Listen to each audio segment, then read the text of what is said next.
দেখুন, আজকে আমাদের মুর্শিদাবাদ জেলার বিভিন্ন ব্লকের নেতৃত্ব অবজারভার যারা আছে, জেলা লেভেলে যারা নেতৃত্বরা আছে, তাদেরকে নিয়ে আজকে আমাদের একটা সংগঠনের আলোচনা। কারণ 2026কে সামনে রেখে আমাদের মুর্শিদাবাদ জেলায় আমরা কোথায় কোথায় কন্টেস্ট করব, কিভাবে করব, তার একটা আলোচনা সবাই এখানে এগিয়েছে না দাঁড়িয়েছে, তার একটা বিধানসভা ভিত্তিক আমাদের একটা রেজাল্ট বা তথ্য নেওয়ার আজকে আমাদের একটা সাংগঠনিক সভা। ভাঙড়ে দুদিন অন্তর মারার গন্ডগোল লেগেই থাকছে, কি বলবো? দেখো, রাজনৈতিক গন্ডগোল শাসক দল চাইছে, লাগিয়ে রাখার চেষ্টা করছে।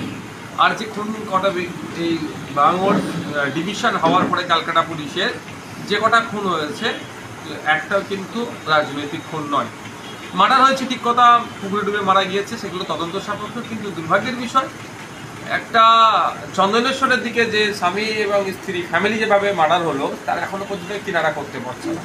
এই কিনারা না করতে পারার কারণ আছে, আমি তো ওই দিনকেও বলেছিলাম আর আমি আজকেও বলছি, ওখানে যে তৃণমূলের নেতারা আছে, ওখানে ব্লকে যে নেতৃত্ব আছে, তার ছেলেপুলেদেরকে জিজ্ঞাসাবাদ করলে এই খুনের অনেকটা কিনারা হয়ে যেতে পারে। কিন্তু পুলিশ এর সাথে তৃণমূল কংগ্রেস জড়িয়ে থাকার ফলে জিজ্ঞাসাবাদ করছে।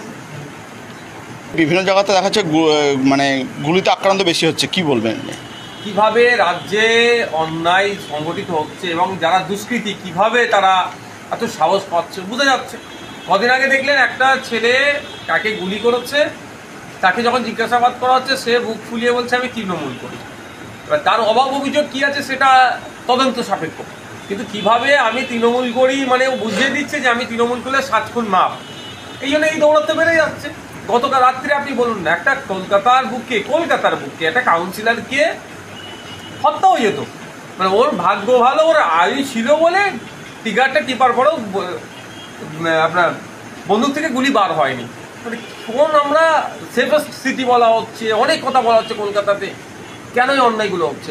খোঁজ নিলে দেখা যাবে এই সমস্ত অন্যায়ের পেছনে তৃণমূল কংগ্রেসের কোনো না কোনো লেভেলে নেতারা জড়িয়ে আছে।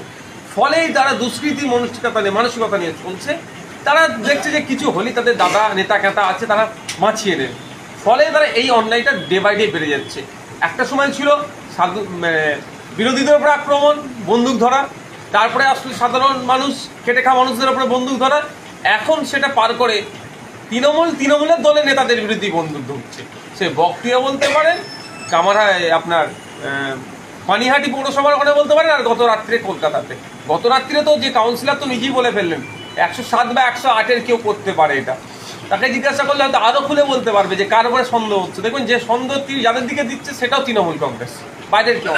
আমি আপনাদের বলি, গত কয়েকদিন আগে ভাঙড়ে একটা তৃণমূলের অন্য একটা গোষ্ঠীর অফিসে আগুনকে লাগিয়ে দিয়েছিল। অবশ্যই আগুন লাগানো ধিক্কার, নিন্দা জানাচ্ছি। নিশ্চিতভাবে ওখানে ক্যালকাটা পুলিশের সিসিটিভি আছে, ওটা মার্কেটের সাইডেই সিসিটিভি আছে, দেখলে পাওয়া যাবে। কিন্তু খোঁজ দেন, ওটা এখন কি ISF এর নামে দোষ চাপাতে চাইছে। এরা একে অপরে অন্য গোষ্ঠী লবিবাজি করবে, মারামারি করবে, আর আমাদেরকে দোষ চাপিয়ে দিতে চাইছে। আমি আবারও ফিরে আসছি, যে কথা বলছেন যে এই গুলি, বন্দুক, বোম, এই দৌরত্ব, এইগুলো যারা সমাজবিরোধী ম্যাক্সিমাম যেটা আছে, তৃণমূলের ছত্রছায়া আছে। ফলে পুলিশ এদেরকে বিরুদ্ধে কঠোর ব্যবস্থা নিতে পারছে না।